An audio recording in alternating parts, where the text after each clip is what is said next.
তারকেশ্বর বুড়িমার পুজোয় কয়েক হাজার মানুষের ভিড় দেখা গেল। আজ শ্রী চণ্ডীবলা মায়ের পুজো অনুষ্ঠান হলো তারকেশ্বর পৌরসভার অন্তর্গত জয়কৃষ্ণ বাজার এলাকায়। তারকেশ্বরের বহু প্রাচীন এই পুজো বুড়িমার পুজো নামে খ্যাত।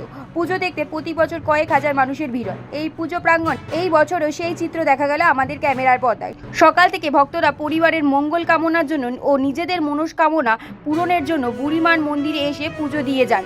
পাশাপাশি বহু ভক্তরা শেওড়াফুলি গঙ্গা থেকে জল নিয়ে এসে মন্দিরে ঢেলে যায় এবং মন্দির প্রাঙ্গণে দণ্ডি কাটতেও দেখা যায়।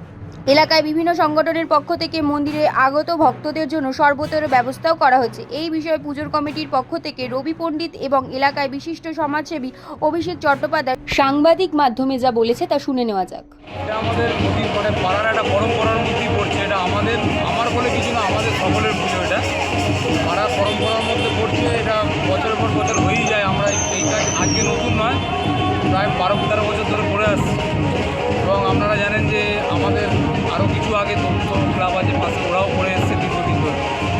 আমাদের এখান থেকেও প্রতি বছর হয়ে থাকে। আমরা গরিব মানুষের জন্য যতটা পারি, প্লাস এলাকায় যত সুস্থ মানুষ আছে তাদের পাশে দাঁড়ানোর চেষ্টা করি এবং পুজোতে যাতে সকলে আনন্দ করে থাকতে পারে